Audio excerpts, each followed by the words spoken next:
அப்போ நீங்களும் சேர்ந்து தானே விமர்சனம் பண்ணீங்க. இப்போ அதையே நீங்களும் பண்ணீங்கன்னா என்ன வித்தியாசம்? இப்போ மக்கள் வந்து என்ன யோசிக்க ஆரம்பிச்சாங்க, ஐயோ நம்ம தப்பு பண்ணிட்டோமா, திமுக வரக்கூடாதுன்னு சொல்லி ஒரு மாற்றம் வரணும் தமிழ்நாட்டில்னு சொல்லி இவருக்கு போட்டதுக்கு பதிலாக மாற்றி சீமானுக்கு போட்டிருக்கணுமா, தவறிட்டோமோ அப்படின்ற எண்ணம் வருது. வரத்தான் செய்யும், இயல்பாக செய்யும். இது சீமானுக்கு எந்த அளவுக்கு பயன்படும் நெடுங்காலத்தில் அப்படிங்கிறது அது வேறு விஷயம். ரெண்டாவது, கருத்தியலுக்கு வந்து நம்ம ஆரம்பத்துலேருந்து பேசிக்கிட்டு இருக்கோம். கருத்தியல் மக்கள் மதிக்கும்போது தான் வந்து தமிழ்நாட்டுக்கு விமோச்சனம் அப்படின்னு பேசிக்கிட்டு இருக்கோம். சீமானை பற்றி சொல்லும்போது கூட நம்ம என்ன சொன்னோம், சாத்தியக்கூறுகள் வெற்றிக்கு அதிகமாக இருக்குது, கொஞ்சம் அதிகமாக ஓட்டுகள் வாங்கலாம், ஆனால் சொல்ல முடியாது 2% கூடவும் வாங்கலாம் குறைச்சும் வாங்கலாம்னு சொன்னோம். 4% குறைஞ்சி போச்சு. குறைஞ்சி போனதுக்கு காரணம் மாற்றம் நாடியவர்கள், மாற்றத்தை விரும்பியவர்கள் எல்லாரையும் விஜய் என்ற அந்த சினிமா நடிகர் ஒரு ஹீரோ, மாஸ் ஹீரோன்ற அந்த ஒரு மோகம் இவர்கள் சோஷியல் மீடியா மூலமாக செய்தது. காரணம் என்னவாக இருந்தாலும் அவர் ஆட்சிக்கு வந்துட்டார்.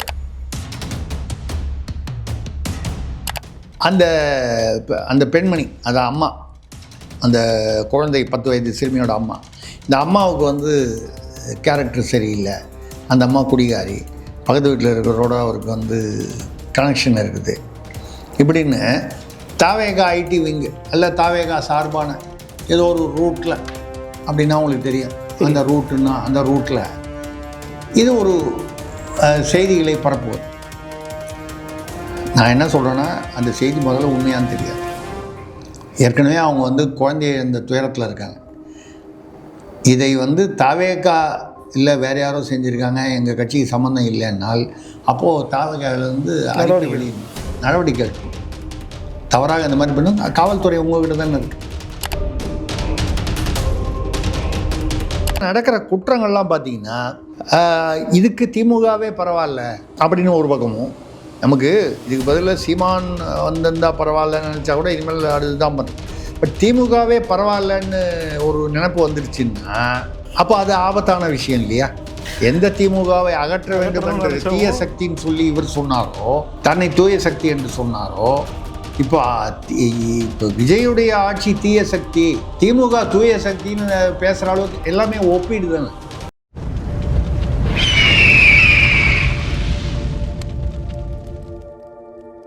அரசியல் கருத நேயர்களுக்கு வணக்கம். இன்று நம்மோது இணையம் சிறப்பு மூத்த பத்திரிகையாளர் திரிசக்தியார் அவர்கள்.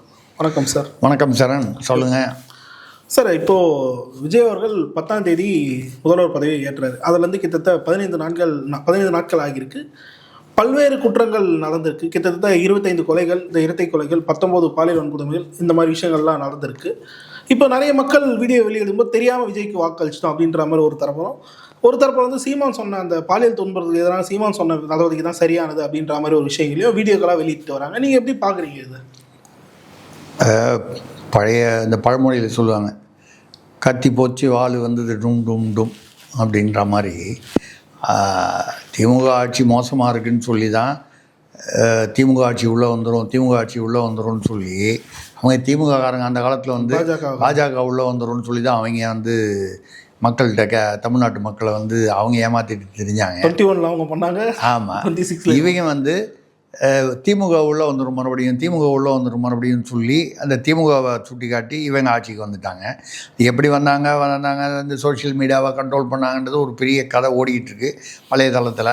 அதான் எல்லோரும் அதான் படிச்சிருப்பாங்க, அது மறுபடியும் நம்ம பேச வேணாம். 88% ஸ்மார்ட் ஃபோன் பயனாளிகளை வந்து எப்படி ஃபேஸ்புக்கு, வாட்ஸ்அப்பு, அதுக்கப்புறம் இன்ஸ்டாகிராம். ஏன்னா இன்ஸ்டாகிராம் பார்த்திங்கன்னா இந்த 18லேருந்து 25 வயசு வரைக்கும் அதிகமாக பயன்படுத்துறது.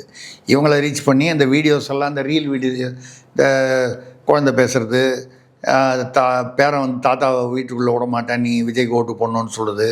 இந்த பொம்பளைங்கள்லாம் வந்து நாங்கள் அவங்க சங்கீதா போனால் என்ன, நாங்கள் பொண்டாட்டியாக இருப்போம்னு பேசுகிறது. 10 வருஷமாக நான் என் புருஷன் கூட இருக்கும்போதெல்லாம் வந்து விஜயை மனசில் வச்சுக்கிட்டு தான் அவர் கூடவே நான் வந்து கட்டிலில் இருப்பேன் அப்படின்லாம் கொச்சையாக தமிழ்நாட்டில் இதுக்கு முன்னால் அந்த மாதிரி யாரும் பெண்கள் அதுவும் அந்த குறிப்பாக வந்து அந்த மாதிரி பேசி நம்ம பார்த்ததே இல்லை. அது எப்படி ஒரு குறுகிய காலத்தில் வந்து ஒரு கலாச்சாரமே கெட்டு போச்சு. முன்னால் கூட நம்ம பேசியிருக்கோம். இதே வந்து சீமானுக்காகவும் இளைஞர் கூட்டம் இருக்குது, பெண்கள் அங்கேயும் அவருடைய தொண்டர்கள், அதாவது சீமான் ஆதரவாளர்கள் பெண்களும் இருக்காங்க. யாரும் அப்படி பேசுகிறதில்ல. மற்ற கட்சிகளெல்லாமும் இவ்வளவு கொச்சையாக யாரும் பேசலை. நம்ம வந்து மற்ற கட்சிகள்லாம் வந்து அதனால் வந்து இவங்களை ஆதரவு எதிர்ப்புன்னு சொல்லலை. இது ஒரு புது ட்ரெண்டாக இருக்குது. மக்கள், அதுவும் பெண்கள் இவ்வளவு கொச்சையாகவும் பச்சையாகவும் பேசுவது வந்து இந்த தாவேகால வந்தது. அப்போ இது ஒரு கலாச்சார சீர்கேடுன்னு நம்ம நிகழ்வுலையும் பேசியிருக்கோம், மற்றதுலையும் பேசியிருக்கோம். இப்போ குற்றங்கள் வரும்போது கிட்டத்தட்ட ஒரு 10-15 நாள், இவங்க 10ஆம் தேதி இன்னைக்குன்னா இன்றைக்கி 25 15 நாளில் பார்த்தீங்கன்னா பல கொலைகள் நிறையா வந்து, அதாவது பாலியல் பாலியல். ஆமாம், அதுலேயும் பார்த்தீங்கன்னா இந்த சூலூரில் ரொம்ப கொடுமையான ஒரு 10 வயது இந்த சிறுமி, அது பக்கத்து வீட்டுக்கார பையனா கூட எடுத்துகிட்டு போய் வந்து சித்திரவதை பண்ணி முகத்தில் வந்து பாறாங்கல்ல வச்சு நசுக்கி முகம் அடையாளம் தெரியாமல் செதைச்சி சித்திரவதை பண்ணி கொண்டு இருக்கான். அது ஒரு பக்கம் அந்த நடந்திருக்கு. பின்னாலேயே பார்த்தீங்கன்னா மறுநாளே பார்த்தீங்கன்னா விழுப்புரத்தில் வந்து ஒரு 62 வயது முதியவர், ஒரு ஏதோ காவலாளியானமோ, அவர் வந்து இதே மாதிரி ஒரு 11 வயது பெண்ணை வந்து, அது கொலையில் பாலியல் வன்முறை, இப்படி நிறைய நடந்துக்கிட்டு இருக்கு. இப்போ கூட முதலமைச்சர் விஜய் அவர்களுடைய சொந்த தொகுதியான பெரம்பூர், ஏன்னா 2ல் நின்னார், திருச்சி கிழக்கு தான் ராஜினாமா பண்ணிட்டார். இப்போ ஒரு சொந்த தொகுதி தான், இப்போ ஒரு தொகுதி தான் அவருடைய தொகுதின்னு சொன்னால் இப்போ இதுதான். அந்த தொகுதியில் பார்த்தீங்கன்னா நேற்று போதை இதில் வந்து போதையில் இருந்த இளைஞர்கள் 13 கார்களை வந்து அங்கே நிறுத்தப்பட்டது சம்மந்தம் இல்லாமல் அடித்து நொறுக்கியிருக்காங்க. ஃபன்காக பண்ணியிருக்காங்க. அதான் ஃபன். ஏங்க ஃபன்னுக்காக பண்ண, அது எப்போ பண்ணுவாங்க? போதை போட்டால் பண்ணுவாங்க. போதை வந்தால் தான் அந்த ஃபன்னுக்காக பண்ணுறது, திமிருக்காக பண்ணுறது, எதுவாக இருந்தாலும் அந்த போதை வந்தால் தான் பண்ணுவாங்க. வைப் பண்ணிட்டே போயிருக்காங்க. ஆமாம். இப்போது முதல்வர் விஜய், நம்மளும் வந்து புரிஞ்சுக்கிறோம் அந்த நியாயத்தை. இப்போ தான் 10 நாள் 15 நாள் ஆகுது. ஒரேடியாக எல்லாத்தையும் வந்து ஏற்கனவே இருந்த கண்ட்ரோல் பண்ணுறதுன்றது எதிர்பார்ப்பு வந்து அதிகப்படியாக இருக்கும் அப்படிங்கிறத, அந்த நியாயத்தை ஏற்றுக்கிறோம். ஆனால் என்னன்னால், அவர் போதை பிரிவு ஒன்று தனியாக ஒரு போதை தடுப்பு பிரிவுன்னு ஒன்று போலீஸில் அனுப்புவேன்னு சொல்லி முதலமைச்சரானோன்னா 3 கையத்தில் ஒன்று போதை தடுப்பு 717 மதுக்கடைகளை மூடுறேன்னாரு. அதிகாரபூர்வமாக பார்த்திங்கன்னா இது வரைக்கும் 436 தான் மூடியிருக்காங்க. சரி, பரவாயில்ல, மிச்சத்தையும் மூடிடுவாங்கன்னு வச்சுக்கலான்னு ஒரு ஸ்டாக் 250. ஆமாம். இப்போ நானே சொன்னேன், எங்கள் வீட்டுக்கிட்ட ஒன்று மூடினாங்க, 2 நாள் கழிச்சு பார்த்தா திருப்பி திறந்துருக்காங்க. என்னென்னு கேட்டால் ஸ்டாக் கிளியரன்ஸா. ஏங்க ஸ்டாக்கு திருப்பி அனுப்பிச்சா ஆகாதா? பக்கத்து கடைக்கு போகலாம் இல்லைங்க, வேறு கடைக்கு அனுப்புங்க. இல்லை டாஸ்மாக் ஹெட் குவார்ட்டர்ஸுக்கு அனுப்பிச்சு அப்புறம் அங்கேருந்து எங்கள் கடை ஆல்ரெடி மூடாத கடைகளுக்கும் அங்கே அனுப்பலாமே. இது விற்கிற வரைக்கும் திறந்து வைக்கணுன்னா அப்போது இவங்க உண்மையிலேயே மூட போகிறாங்களா, இல்லை இது ஒரு நாடகம் தானா அப்படின்னு ஒரு யூகத்தையும் சந்தேகத்தையும் மக்களுக்கு விமர்சனத்தை வைக்குது. அது மூடிட்டாங்கன்னா அட்லீஸ்ட் ஒரு 717 கடை, மொத்தம் 4700 கடையா 700 கடை மூணுன்னு. போதைப் பொருள் தடுப்பு பிரிவுன்னு வந்து இது வரைக்கும் பிரிவு அமைச்சதாக தெரில. இந்த சிங்கப்பெண் அதிரடி படைன்னு ஒன்று அமைச்சார், அது வரைக்கும் பாராட்டுறோம். ஆனால் அதில் வந்து மொத்தம் 37 பேரோ மொத்தமே கான்ஸ்டபிள்லேருந்து ஐஜி வரைக்கும் சேர்த்தே 37 பேர் 36 பேர் என்னமோ தான். 37 மாவட்டத்தில் அப்படின்னு சொன்னால் மாவட்டத்துக்கு ஒரு ஆளை வச்சுக்கிட்டு நீங்கள் என்ன கண்ட்ரோல் பண்ணுவீங்க? அதில் வேறு அந்த சூலூரில் வந்தபோது 24 மணி நேரத்துக்குள்ளே பிடிச்சிட்டாங்க அந்த குற்றம் செய்த குற்றவாளியான கார்த்திக் பையனை, பக்கத்து வீட்டு பையன். அவருடைய நண்பர் அந்த உடலை மறைப்பதற்கு அவர் உதவி செய்தார், மோகனம் ஏதோ பேர், அவங்களெல்லாம் பிடிச்சிட்டாங்க. அது வரைக்கும் பாராட்டுறோம் நம்ம. ஆனால் அதே சமயத்தில் அந்த அமைச்சர் கீர்த்தனா அவர்களை கேட்டபோது அவர் சிரித்து கொண்டு, அட்மினிஸ்ட்ரேஷனை பற்றி கேளுங்க, பாலிட்டிக்ஸை பற்றி கேட்காதீங்க. இது பாலிட்டிக்ஸாக? அது தலைவர் எதுனாலும் கரெக்டாக பண்ணுவார். அவர் தலைவர் எது பண்ணாலும் கரெக்டாக தான் பண்ணுவார். அவர் நீங்கள் எதுக்கு அமைச்சர்? இப்போது அவர் ஒருத்தர் மட்டும் இருக்கலாமே, 35 பேர் அமைச்சர் தேவையில்லையே. நம்ம சொல்கிறது நீங்கள் வழக்கமாக பத்திரிகையாளர்கள் கேட்குறது தான், என்னங்க இப்படி நடந்திருக்குன்னு கேட்குறது எல்லா பிரிவுலேயும் அப்படி தான்.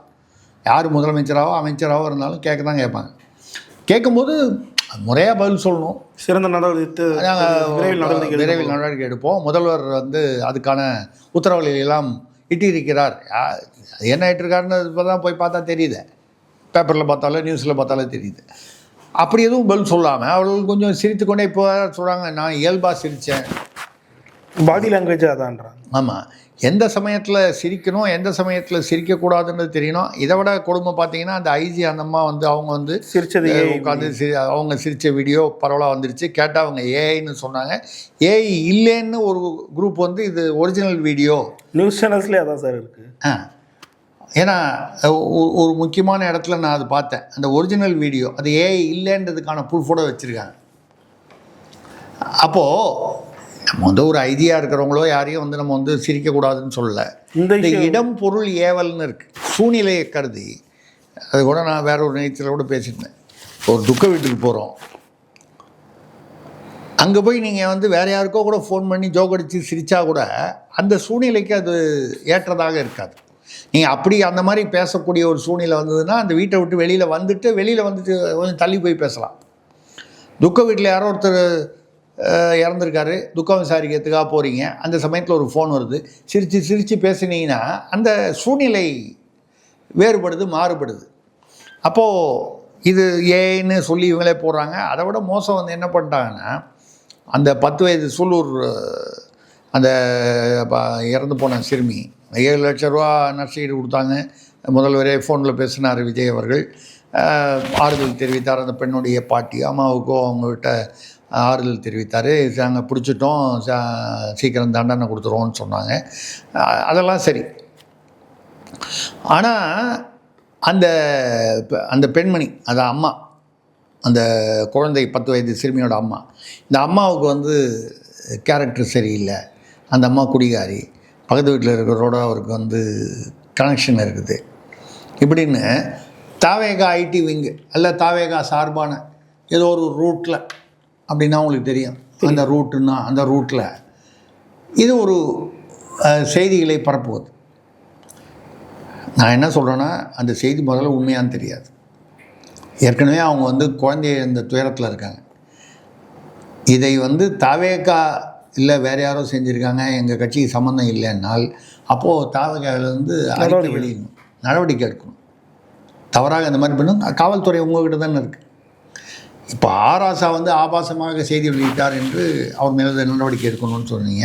சேகர்பாபு வந்து தேர்தலுக்கு முன்னால் அந்த பூத் கேப்சரிங் மாதிரி போய் அங்கே தகராறு பண்ணார் சினோரா அசோக்னு, அவர் மீது நடவடிக்கை போலீஸில் வந்து காவல்துறை மூலமாக நடவடிக்கை எடுப்போம்னு சொல்லி எஃப்ஐஆரே போட்டாங்க 6 பிரிவில். சேகர்பாபு அப்ஸ்காண்டிங்னு சொல்கிறாங்க, அது உண்மையான்னு தெரியல. பாருங்கள் அவர் நிலைமை பாருங்கள். 1 மாதத்துக்கு முன்னால் அவர் எந்த நிலைமையில் இருந்தார், 1 மாதத்தில் அவரே வந்து அப்ஸ்காண்டிங்னு சொல்லுது. ஒரு காலத்தில் வந்து பாவம் அவருடைய பெண் வந்து அப்ஸ்காண்டிங், அப்படி ஏதோ அவங்க ஏதோ ஒரு வேறு ஒரு சாதியில் திருமணம் பண்ணி சாதி மறுப்பு திருமணம் பண்ணிக்கிட்டாங்க அப்படிங்கிறதுனால பிரச்சனையாகி, அதோட தொடர்பு தான் வந்து ஆம்சாங் கொலை வழக்கு சில பேர் சொல்லுவாங்க. அதில் என்ன உண்மை என்ன இல்லைன்னு நமக்கு தெரியாது. அவரையும் ஒரு பக்கம், இன்னொருத்தர் ஒரு பெருந்தகை ஒருத்தரையும் வந்து 2 பேரையும் சம்மந்தப்படுத்தி சொல்லுவாங்க. அதெல்லாம் பழைய கதைன்னு வச்சுக்கிட்டா கூட, ஆனானப்பட்ட அவ்வளவு அதிகார சக்தியாக இருந்தவருக்கு கால சூழ்நிலை மாறும் பொழுது எப்படி மாறிடுதுன்னு பாருங்கள். அப்படி இருக்கும்போது தாவேகா சார்பில் இல்லை, இது யாரோ பண்ணுறாங்க தவறுனா இது தவறான விஷயம். ஒரு கால் ஈவன் 1% அந்த தகவலில் அவங்க அம்மாவுடைய இது சரியில்லை, அந்த குடும்பம் அவங்க சரியில்லைன்னு இருந்தால் கூட அதுக்கும் இந்த நடந்த குற்றத்தை நியாயப்படுத்துவதற்கும் சம்பந்தம். யாரோ ஒரு குழந்தை பாதிக்கப்பட்டிருக்கு, இறந்து போச்சு, இது சிதைச்சிருக்காங்க, சின்ன பின்னம் வாங்கிருக்கு. நீங்கள் அந்த குற்றத்தை தான் பார்க்கணும். அவங்க அப்பா வந்து ஏற்கனவே ஒரு ரவுடி, அவங்க அப்பா ஒரு குடிகாரன், அவங்க அம்மா சரியில்லை, இதுக்கு அந்த குற்றத்துக்கும் ஏதாவது சம்மந்தம் இருக்கா? இல்லை. ஸோ இல்லை, ஒரு கால் ஏதாவது ஒரு வன்மம் பக்கத்து வீட்டில் இருக்கிறவங்களுக்குள்ள பல சமயங்களில் பகை வரும், அந்த வன்மத்துக்காக செஞ்சாங்கன்னா அது நீங்கள் வெளிப்படையாக சொல்லலாம். அந்த குடும்பத்துக்கும் அவங்களுக்கு முன்விரோதம் இருந்தது, அதனால் அப்படி பண்ணிட்டாங்க. அப்படி எதுவும் இல்லை. அப்போ அது ஒன்று. ரெண்டாவது, இது அந்த ஒரு காவல்துறை அதிகாரிகள் சிரிக்கிறது, இந்த மாதிரி ஒரு அநேகமாக பொய்யாக இருக்கக்கூடிய தகவல்கள். ரெண்டாவது நெகட்டிவ் நரேட்டிவ். ஏன் இது வருதுன்னா, இதைத்தானே திமுக முன்னால் பண்ணியிருந்துச்சு, அப்போ நீங்களும் சேர்ந்து தானே விமர்சனம் பண்ணீங்க. இப்போ அதே நீங்களும் பண்ணிங்கன்னா என்ன வித்தியாசம்? இப்போ நீங்கள் கேட்குற அந்த கேள்விக்கு தான் வருவோம். இப்போ மக்கள் வந்து என்ன யோசிக்க ஆரம்பித்தாங்க, ஐயோ நம்ம தப்பு பண்ணிட்டோமா, திமுக வரக்கூடாதுன்னு சொல்லி ஒரு மாற்றம் வரணும் தமிழ்நாட்டில்னு சொல்லி இவருக்கு போட்டதுக்கு பதிலாக மாற்றி சீமானுக்கு போட்டிருக்கணுமோ, தவறிட்டோமோ அப்படின்ற எண்ணம் வருது. வரத்தான் செய்யும், இயல்பாக செய்யும். இது சீமானுக்கு எந்த அளவுக்கு பயன்படும் நெடுங்காலத்தில் அப்படிங்கிறது அது வேறு விஷயம். மறந்துடுவாங்களா எலெக்ஷன் டைமில்? அது ஆமாம், நம்ம ஜனங்க எப்போ எது ஞாபகம் வச்சுப்பாங்க எது மறப்பாங்கன்னு தெரியாது. ரெண்டாவது கருத்தியலுக்கு வந்து நம்ம ஆரம்பத்துலேருந்து பேசிக்கிட்டு இருக்கோம். கருத்தியல் மக்கள் மதிக்கும்போது தான் வந்து தமிழ்நாட்டுக்கு விமோச்சனம் அப்படின்னு பேசிக்கிட்டு இருக்கோம். சீமானை பற்றி சொல்லும்போது கூட நம்ம என்ன சொன்னோம், சாத்தியக்கூறுகள் வெற்றிக்கு அதிகமாக இருக்குது, கொஞ்சம் அதிகமாக ஓட்டுகள் வாங்கலாம், ஆனால் சொல்ல முடியாது 2% கூடவும் வாங்கலாம் குறைச்சும் வாங்கலாம்னு சொன்னோம். 4% குறைஞ்சி போச்சு. குறைஞ்சி போனதுக்கு காரணம் மாற்றம் நாடியவர்கள், மாற்றத்தை விரும்பியவர்கள் எல்லாரையும் விஜய் என்ற அந்த சினிமா நடிகர் ஒரு ஹீரோ, மாஸ் ஹீரோன்ற அந்த ஒரு மோகம் இவர்கள் சோஷியல் மீடியா மூலமாக செய்தது. காரணம் என்னவாக இருந்தாலும் அவர் ஆட்சிக்கு வந்துட்டார். நம்ம யார் ஆட்சியை பிடித்தாலும் அதை வந்து ஏற்றுக்கொண்டு தான் ஆகணும். அதுதான் ஜனநாயகம். அவர் நல்லபடியாக ஆட்சியில் நிலைத்திருக்கணும், அவர் ஆட்சி கவுந்துடணும்னு நம்ம நினைக்கக்கூடாது. நியாயம் இல்லை. யார் ஆட்சிக்கு வந்தாலும் அந்த ஆட்சி நிலையாகவும் இருக்கணும், நல்லதாக ஆட்சியும் தர வேண்டும் அப்படிங்கிறது தான். ஆனால் நடக்கிற குற்றங்கள்லாம் பார்த்திங்கன்னா இதுக்கு திமுகவே பரவாயில்ல அப்படின்னு ஒரு பக்கமும், நமக்கு இதுக்கு பதிலாக சீமான் வந்திருந்தால் பரவாயில்லன்னு நினச்சா கூட இனிமேல் அதுதான் பண்ணுறோம். பட் திமுகவே பரவாயில்லன்னு ஒரு நினைப்பு வந்துடுச்சுன்னா அப்போ அது ஆபத்தான விஷயம் இல்லையா? எந்த திமுகவை அகற்ற வேண்டும் என்ற தீய சக்தின்னு சொல்லி இவர் சொன்னாரோ, தன்னை தூய சக்தி என்று சொன்னாரோ, இப்போ விஜயுடைய ஆட்சி தீய சக்தி, திமுக தூய சக்தின்னு பேசுகிற அளவுக்கு எல்லாமே ஒப்பீடு தானே, ஒப்பீட்டில் தானே வருது. இவங்களோட இவங்க பரவாயில்ல, இவங்களோட இவங்க பரவாயில்ல, அப்படி தானே அரசியலில். நீங்கள் 4 பேர் நிற்கிறாங்கன்னா இந்த 4 பேரில் யார் பரவாயில்லன்னு தான் முடிவு பண்ணுமே தவிர எனக்கு சரண்ராஜ் தான் பிடிக்கும்னா எங்கள் தொகுதியில் சரண்ராஜ் நான் எம்எல்ஏ ஆக்க முடியுமா? நிற்கிற 4 பேருக்குள்ளே யாரோ ஒருத்தர் தான் நான் ஓட்டு போடணும். யார் இப்போ நமக்கு பிடிக்குதோ, ஒரு கட்சியை வைத்தோ இல்லை வேட்பாளரை வைத்தோ, இப்படி ஒரு இது வந்திருக்கு. ரெண்டாவது, நீங்கள் நாங்கள் ஊழலை ஒழிப்போம், அதை வருதுன்னா தினம் காலையில் ஒரு தடவை சாயந்தரம் ஒரு தடவை, யார் முதல்வர்னே தெரில. எந்த கேள்வி கேட்டாலும் ஊழலை ஒழிச்சிட்டோம் தான் பதிலும் சொல்கிறாரு. அவர் சிஎம்டியில் 40 ரூபா நிறுத்திட்டோம், டாஸ்மாகில் அந்த பணம் 10 ரூபா வாங்குறதெல்லாம் அதெல்லாம் அந்த அமைச்சர் நிதி, முதலமைச்சர் நிதி அதெல்லாம் நிறுத்திட்டோம்னாரு. ஆனால் இப்போது சில இடங்களில் 20 ரூபா வசூல் பண்ணாங்கன்னு சொல்கிறாங்க. டாஸ்மாக் அமைச்சரே அவர் பேர் என்ன, விக்னேஷா, அவர் ஒரு இடத்துல சொல்கிறாரு, மதுவிலக்கை முழுசாக ஒழிச்சா கள்ளசாராயமும் போதைப் பொருளும் அதிகமாகிடும். ஏன் அதுக்காக மதுக்கடைகளை திறந்து வைக்க முடியுமா? கள்ளசாராயம் வந்துருன்றதுக்காக இப்போ கள்ளசாராயத்துக்கு அப்படி சொல்கிறீங்க, அதனால் சாராய கடை திறந்து வச்சுருக்கீங்க. இப்போ கஞ்சாவும் மற்ற போதைப் பொருட்களும் அதிகமாகிடும்னு சொல்லி அது கள்ளத்தனமாக வந்துடும்னு சொல்லிவிட்டு நீங்கள் நீங்களே அதுக்காக கஞ்சா கடை டாஸ்மாகுன்ற மாதிரி புதுசாக ஒரு அமைப்பு ஒன்று போட்டு கஞ்சா விற்பனை நிலையம் தமிழக அரசு சார்பாக வைக்க போகிறீங்களா? அதாவது இந்த மாதிரி குற்றத்தை தூண்டக்கூடிய விஷயம் எப்படி இருந்தாலும் அதை கட்டுப்படுத்தி தான் ஆகணும். அது கஷ்டமாக இருந்தாலும் செஞ்சு தான் ஆகணும். நீங்கள் அதுதானே சொன்னீங்க, போதை தடுப்பு பிரிவுன்னு. அந்த பிரிவு இது வரைக்கும் போட்டதாக தெரியல. சரி, 15 நாள் தான், நம்மளும் ஒரு நியாயமாக கொஞ்சம் ஒரு 2 மாதம் 3 மாதம் டைம் கொடுக்கணும் அப்படின்னு சொல்லலாம். ஆனால் நீங்கள் பேசுகிறதெல்லாம் பிரமாதமாக பேசுகிறீங்களே இல்லையா? நீங்கள் நம்ம நியாயமாக இவர்களுக்கு ஒரு அவகாசம் கொடுக்க வேண்டும்னு பேசுகிறோம். நீங்கள் அதையே பேசிட்டீங்கன்னா பிரச்சனை இல்லை. நாங்கள் இப்போ தான் வந்திருக்கோம், கொஞ்சம் கொஞ்சமாக சரி செய்கிறதுக்கு முயற்சி பண்ணிகிட்ருக்கோம். இது சிஸ்டத்திலே பல விஷயங்கள் ஊறி இருக்குது, உண்மைதான். போட மின்வெட்டு வரும்போது என்ன சொல்கிறாங்க, இந்த மின்வெட்டுக்கு இந்த நிறைய மின்வெட்டுகள் சென்னையிலலாம் நடந்துக்கிட்டு இருக்குது. அதாவது அறிவிக்கப்படாத மின்வெட்டுகள் சில இடங்களில் ஓவராக இந்த வோல்டேஜ் போனதுனால வெடிக்குது. இந்த எலக்ட்ரானிக்கு இந்த இதெல்லாம் எலக்ட்ரிக் இதெல்லாம் இந்த டிவி இந்த ஏசி மாதிரி எல்லா இடத்துலையும் இல்லை, ஒரு சில இடங்களில் அது ரொம்ப ஆபத்தானது. இதெல்லாம் வரும்போது நீங்கள் இதுக்கு நாங்கள் ஆய்வு பண்ணுறோம், அதுக்கான நடவடிக்கை என்ன ஒரு பேச்சு சொல்கிறாங்கன்னா, அதிகாரிகள் ஊழியர்கள்லாம் கொஞ்சம் திமுக ஆதரவாக இருக்கிறதுனால வேணும்ட்டே பண்ணாங்கன்னு கூட தவேகா சைட்லேருந்து பேசியிருக்காங்க. நம்ம அது உண்மையாக இல்லையா நமக்கு தெரியாது, அவங்க தானே கண்டுபிடிக்கணும். காவல்துறையை வைத்து நீங்கள் தான் அதிகாரத்தில் உட்காந்துருக்கீங்க. அப்படி ஊழியர்கள் வேண்டுமென்றே செய்கிறார்கள் என்றால் அவர்கள் மீது நடவடிக்கை இருக்கும். ரெண்டாவது, அது வரைக்கும் நீங்களும் மக்கள்கிட்ட பொதுவாக எங்களுக்கு ஒரு அவகாசம் வேணும் அப்படின்னு சொல்லி பேசிட்டா பரவாயில்ல. ஆனால் நான் ஊழலை ஒழிச்சிட்டோம் இப்போவே பேசுகிறாங்க. மணல் கான்ட்ராக்ட் 20% கமிஷன் சொல்லி பேசியிருக்காங்க. யாருக்கு போடு சார்? ஆட்சியில் இருப்பவர்களுக்கு தான் 20% கொடுக்கணும். அப்போது நீங்கள் திமுகவிலேருந்து எப்படி வேறுபடுகிறீர்கள்? அங்கே துரைமுருகன் வந்து 60,000 கோடி ரூபா சேர்த்துட்டார் மணல் கடத்தலன்னு சொல்லி அவருடைய உதவியாளர் இருந்த குடியாத்த குமரன் பேசினார்.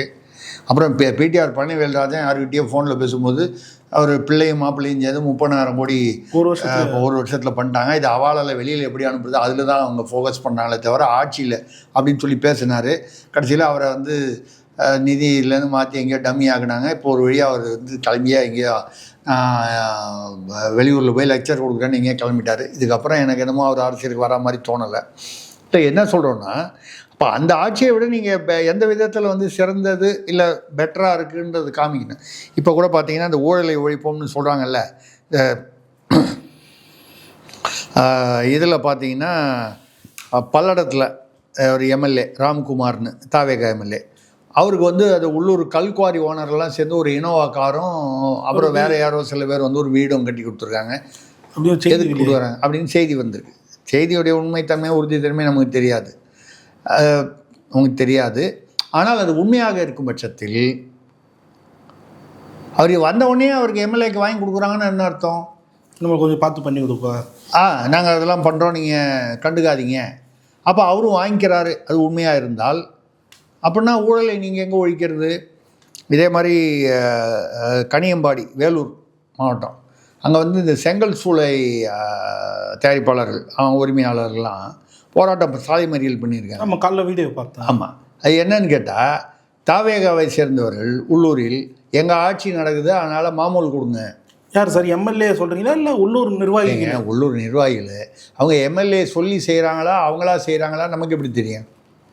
எம்எல்ஏ பேரை சொல்லி தான் கேட்பாங்க.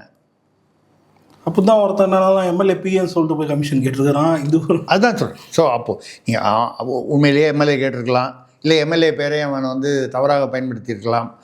ரெண்டாவது ஒருத்தர் 2 பேர் மட்டும் இல்லை, இங்கே இந்த மாதிரி நிறைய இப்போ செங்கல் சூளை உரிமையாளர்கள் வந்து எவ்வளோ தொந்தரவு வந்திருந்தால் அவர்கள் சாலை மறியல் போராட்டத்துக்கு வருவாங்க. அதே மாதிரி தான் மயிலாடுதுறையில் வந்து ஒயின் ஷாப்லாம் மூட்டாங்க. என்னன்னு கேட்டால் தாவேக்காரங்க வந்து கமிஷன் கேட்குறாங்க அப்படின்னு. அதான் சொல்கிறேன்.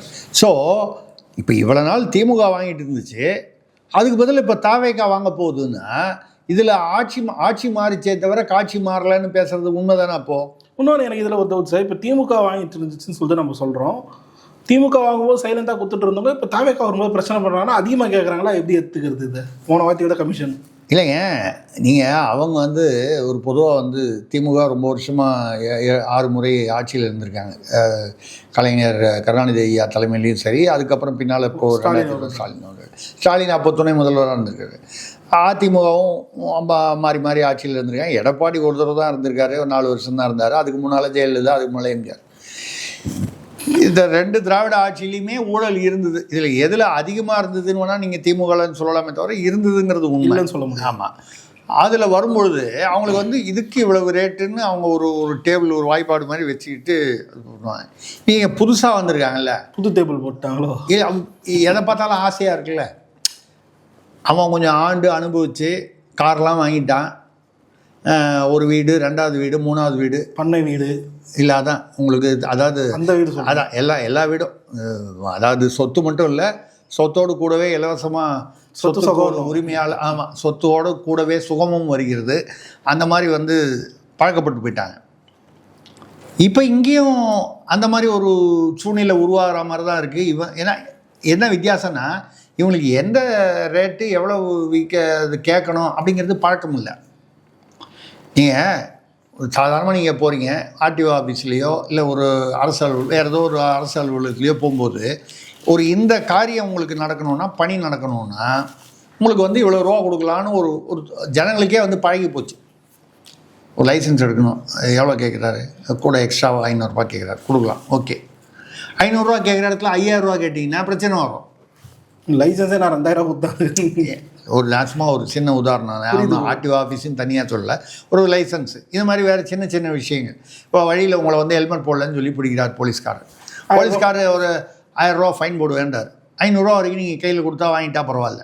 அவர் ஃபைன் 1000 ரூபா போடுறது போல் 3000 ரூபா கேட்டார்னா நீங்கள் யாராவது கொடுப்பாங்க. லஞ்சமாக இருந்து கொடுக்க தயாராக இருந்தாலும் கொடுக்குறவன் யோசனை பண்ணுவான், கேட்குறது ஃபைனே கட்டிட்டு போயிடுறேன். இது மாதிரி புதுசாக வர்றதுனால இவங்களுக்கு தெரியலையா? ஏன்னா இப்படி வர செய்திகள்லாம் பார்க்கும்பொழுது இதில் எது உண்மை எது உண்மை இல்லையே நமக்கு தெரியாது. இல்லை போராட்டம் வரைக்கும் வந்திருந்தாங்கன்னா போராட்டம் வரைக்கும் வராங்கன்னா அப்போ அழுத்தம் அதிகமாக இருந்ததுன்னு அர்த்தம். இதுதான் வந்து நடந்திருக்கு. அந்த வகையில் பார்க்கும்பொழுது நம்ம வந்து என்ன சொல்கிறதுனா, இந்த குற்றங்கள் வந்து நமக்கு என்ன பயமாக இருக்குன்னா, இப்போ தான் வந்து இந்த கல்குவாரிகள்னு வரும்போது ஸ்ரீபெரும்புதூரில் 3 வருஷமாக லைசன்ஸ் எக்ஸ்பைரி ஆனது ஒரு கல்குவாரி. அதில் வந்து 2000 அடி ஆழம் வரைக்கும் பல கல்குவாரி, ஸ்ரீபெரும்புதூர் பகுதியில் நிறைய கல்குவாரிகள் 2000 அடி ஆழம். இதில் பார்த்தீங்கன்னா 50 மீட்டர் தான் சட்டபூர்வமானது. 50 மீட்டர்னால் 150 அடி சுமாராக. 2000 அடின்றது எவ்வளோ? 10 பங்குக்கு மேலே தோண்டியிருக்கா. 2000 அடின்னா கீழே வேற ஒரு உலகமே உள்ளுக்குள்ளே இருந்தாலும் இருக்கும். நமக்கு 2000 அடி கீழே என்ன ஊரே போட்டிக்கலாம் நமக்கு தெரியாது. உள்ள 2000 அடி கீழே என்ன இருக்கும். அந்த அளவுக்கு தோண்டியிருக்காங்கன்னு சொல்லி 5 கடத்தல் லாரியெல்லாம் பிடிச்சதா பெருமையாக வந்து இந்த அரசு வந்து சொல்கிறாங்க. தாவேக அரசு வந்ததுக்கப்புறம் அநேகமாக ஸ்ரீபெரும்புதூர் ஏரியாலனா யார் அந்த கல்குவாரிலாம் வச்சுருப்பா நீங்கள் யோசனை பண்ணி பார்த்தா புரிஞ்சிடும். ஓ, யார் இருந்தாங்க இதுக்கு முன்னால் ஆட்சியில், யார் வந்து யாருக்கு நெருக்கமாக இருந்தாங்கன்னு. ஸ்ரீபெரும்புதூர் ரைட், அது யார் தான் வேணால் இருந்துட்டு போட்டோம், புரியுது. இப்போ அதை பிடிச்சிட்டிங்க. ஆனால் நீங்கள் பல்லடத்தில் உங்கள் எம்எல்ஏ வந்து இனோவா கார் வாங்கினார், வீடு வாங்கினார் அப்படின்னா அப்போ அவங்களுக்கு உங்களுக்கு என்ன வித்தியாசம்? இப்போ அவங்க பண்ண தப்பை நீங்கள் வந்து பிடிச்சதா கணக்கு காமிச்சிட்டு நீங்கள் புதுசாக தப்பு பண்ண ஆரம்பிக்கிறீங்கன்னால் அப்போது அவங்களுக்கு உங்களுக்கு என்ன வித்தியாசம் அப்படிங்கிறது தான் இப்போ உள்ள கேள்வியாக இருக்குது. நம்ம வந்து ஒன்று சொல்லி இதை வந்து முடிக்க வேண்டியிருக்கு. நாக்பூரில் வந்து 2005 அங்கே ஒரு கஸ்தூர்பா நகர் இருக்குது. அந்த கஸ்தூர்பா நகரில் வந்து என்னாச்சுன்னா, ஒரு அக்கு யாதவ்னு ஒரு குற்றவாளி, ஊரில் இந்த கற்பழிப்பு, கொலை, கொள்ளை, இந்த மாதிரி பெரிய மாஃபியா மாதிரி கேங் லீடர் அவன். எப்போ ஆனால் கோர்ட்டுக்கு போனாலும் உடனடியாக பெயிலில் ஏதோ காசு கொடுத்து ஏதோ ஆட்டில் வச்சு வக்கீல் வச்சு பெரிய வக்கீல் வச்சு வெளியில் வந்து மறுபடியும் தப்பு பண்ணிக்கிட்டே அட்வான்ஸ் புக்கிங்கில் ரேப் பண்ணிட்டு இருக்கிற மாதிரி. ஆமாம், இதை சொல்லிட்டு பண்ணுற மாதிரி மைனர் கொஞ்சம். ஆமாம், அந்த மாதிரி வந்து ஒரு ரொம்ப டேஞ்சரஸ் கிரிமினல். ஓரளவுக்கு தான் ஜனங்க வந்து தாங்கினாங்க. ஒரு 2005 நடந்தது. இதை எடுத்து பார்த்தீங்கன்னா உங்களுக்கு அந்த வரலாற்றில் இருக்கும். நாக்பூரில் கோர்ட்டில் கேஸ் நடக்குது அவனுக்கு எதிரில். அதுக்கு முன்னால் அவன் 26 தடவை என்னமோ பெயிலில் வந்திருக்கான் வேறு குற்றங்களுக்காக. இப்போ மறுபடியும் போகிறான். இந்த வரையும் அவனுக்கு பெயில் கொடுத்துருவாங்களோ ஜனங்களுக்கு அச்சமாக இருக்குது. அவன் வந்தால் யார் வந்து சாட்சி சொன்னாலும் அவங்கள வெட்டிடுவான். அந்த மாதிரி ஒரு பெரிய மோசமான குற்றம். கிட்டத்தட்ட ஒரு 200-300 பேர் சேர்ந்த மாதிரி கோர்ட்டுக்குள்ளே வந்து ஜட்ஜி, போலீஸு எல்லாருக்கும் எதிர அவனை கம்பால் கழியால் அடித்தே கொண்டுட்டாங்க கோர்ட்டுக்குள்ளேயே அக்கு யாதவன். ஏன்னா ஒரு கட்டத்தில் அவங்களுக்கு காவல்துறை மீதும் நீதித்துறை மீதுமே நம்பிக்கை போயிடுச்சு. ரைட், நம்ம அதனால் நீதித்துறை நம்பகத்தன்மை இல்லாததுன்னு பொதுவாக சொல்லலை. அந்த சூழ்நிலையில் அவங்களுக்கு வந்து என்ன 25-26 தடவை பெயிலில் வரான்னா இவன் மறுபடியும் வந்து மிரட்டுவான். காவல்துறையும் கண்டுக்காது, காசு வாங்கிட்டு சும்மா இருந்துருவாங்க. அன்றைக்கி அங்கே இருந்த சூழ்நிலை என்னன்னால், எந்த ஆட்சியாக இருந்தாலும் இந்த மாதிரி ஆபத்துகள் வந்து ஒரு அளவுக்கு மிஞ்சினால் அமிர்தமும் விஷம் என்று சொல்லக்கூடிய அந்த மாதிரி இதில் 2005 நடந்த மாதிரி இப்போ திமுகவில் தான் அப்படி நடந்தது. திமுக ஆட்சியில் இந்த ஆட்சியாவது நமக்கு ஒரு பெரிய ஒரு ரிலீஃபாக இருக்கும்னு நினச்ச போது இங்கேயும் இப்படி தான் சொன்னால் நாக்பூரை நாம் நினைவுபடுத்துகிறோம். நம்ம வந்து கலவரத்தை தூண்டிவிடணுங்கிற எண்ணம் இல்லை, மக்களை தூண்டிவிடணுங்கிற எண்ணம் நமக்கு இல்லை. நம்ம சொல்கிறது என்னென்னா, மக்களை அந்த உணர்ச்சி வேகத்துக்கு கொண்டு போயிடக்கூடாது. அந்த 200 பேர் அன்றைக்கி வந்து கோர்ட்டுக்குள்ளே பூந்து அடித்ததும் தவறு தான், குற்றம் தான், அதை நம்ம வந்து கண்டிக்கிறோம். ஆனால் அந்த மாதிரி ஒரு உணர்ச்சி அந்த விளிம்பு நிலைக்கு மக்களை தள்ளிவிடக்கூடாது அப்படிங்கிறது தான் நம்ம சொல்கிறது. முதல்வர் விஜய் வந்து சுற்றி இருக்கிற நிழல் முதல்வர்களெல்லாம் வந்து விட்டுட்டு அவரே இதை தலையிட்டு முடிவு செய்து அங்கங்கு தீர்வுகளை கொடுப்பார். கொஞ்சம் கொஞ்சமாகவாவது இந்த குற்றங்கள் குறைய வேண்டும், மக்களுக்கு இந்த அரசின் மீது நம்பிக்கை வர வேண்டும் என்பதுதான் நம்மளுடைய எதிர்பார்ப்பு. பல்லர்களுக்கு தெளிவாக நேரத்துக்கு நன்றி, வணக்கம்.